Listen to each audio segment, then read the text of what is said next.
I would like to mention here that some or full content of this session may help you to be a cyber aware, being a cyber savvy, and help you to understand the security concepts while preparing for any cybersecurity exams like CISM, CISA, CISSP, etc. CISM, you can find this in domain 4, which is Information Security Incident Management, and CISSP you can find under Security Operations. Now the most important point, lesson learned.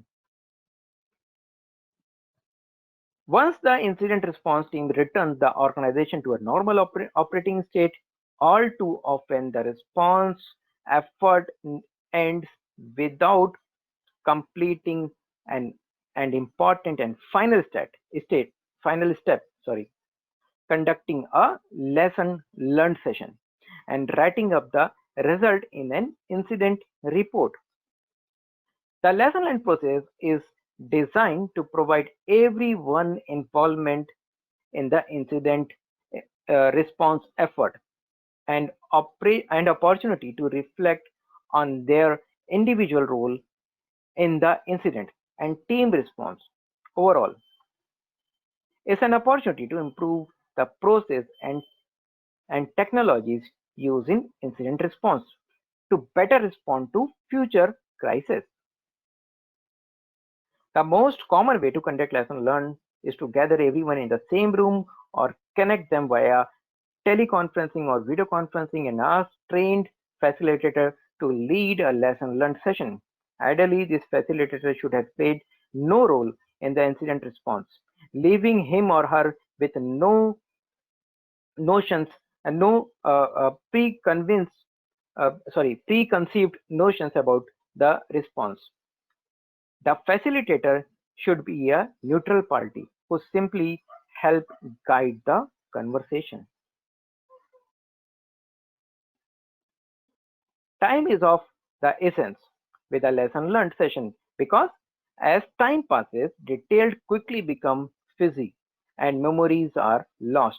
The most quickly you conduct a lesson learned session, the most likely is it that you will receive valuable feedback that contains help guide in future responses. Next, offer a series of questions to use in the lesson learned process.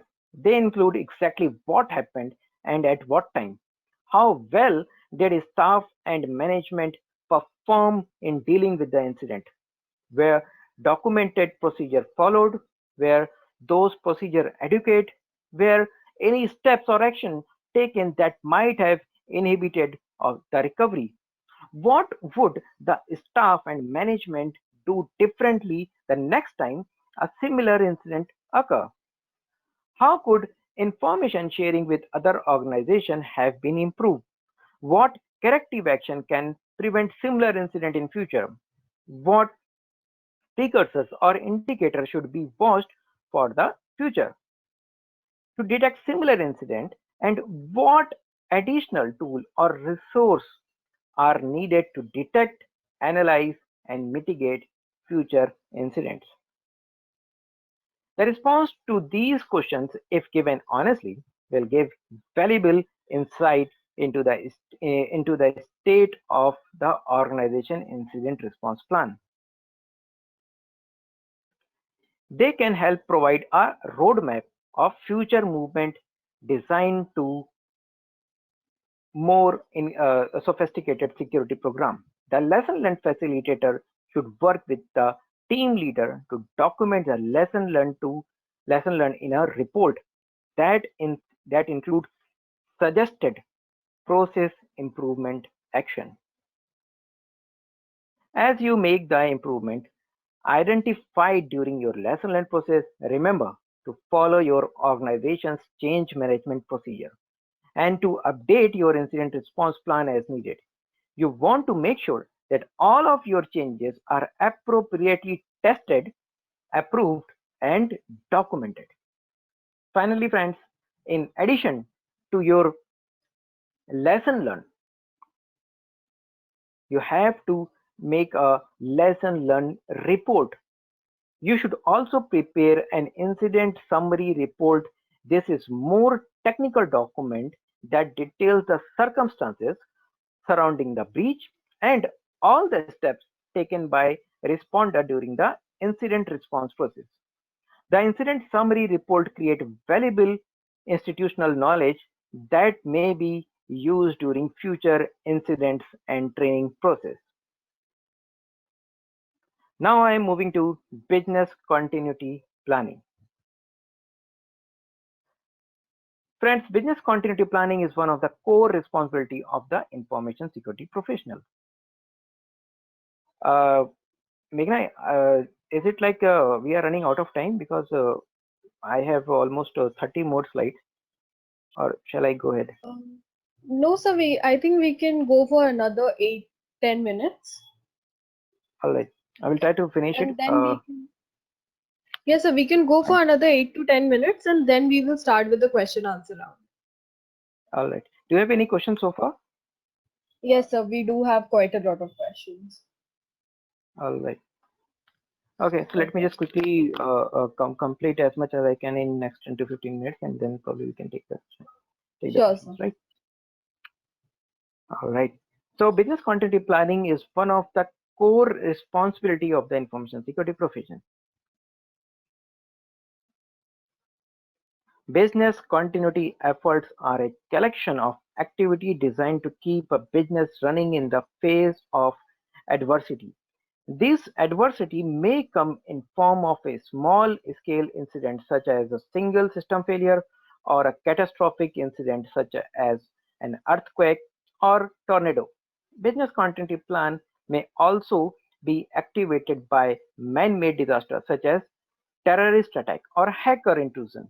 While many organizations place responsibility for business continuity with operational engineering team, business continuity is a core security concept because it is the primary control that support in the security objective of availability. Remember, that's one of the big three objective of information security: confidentiality, integrity, and availability. When an organization begins a business continuity effort, it's easy to quickly become overwhelmed by many possible scenarios and controls that the project might consider. For this reason, the team develop a business continuity plan, and that should take uh, time upfront to carefully define their scope. What business activity will be covered by the plan? What type of system will it cover? What type of control will it consider? The answer to these questions will help to make critical prioritization decision down the road. Continuous planner use a tool known as a business impact assessment, or BIA. Sometimes we can say business impact analysis as well. To help, these tools basically help make a certain decision. The BIA is a risk assessment that follow one of the quantitative or qualitative processes. The BIA begin by identifying the organization's critical business process and then tracing those backward to the critical IT systems that support those processes. Once planners have identified the affected IT system, they then identify the affected IT system. They then identify the potential risk to those systems and conduct the risk assessment. The output of the business impact assessment is prioritizing, listing of risk that might disrupt the organization business, such as the one shown here. Planner can then use this information to help select control that mitigate the risk facing the organization within the acceptable expense limit. For example, notice that risks in the scenario are listed in descending order of expected loss. It makes sense to place the highest priority on addressing the risk at the top of the list. Damage to the, for example, hurricanes damage to the data center, but the organization must then make decision about control implementation that factor in cost. For example, if a $50,000 flood prevent system would reduce the risk of hurricanes damage to the data center by 50%, purchasing the system is clearly a good decision because it has an expected payback period of less than 1 year. Business continuity control. Business continuity professionals have a variety of tools at the disposal to help remediate potential available issue. One of the critical ways that IT professionals protect the availability of the system is to ensure that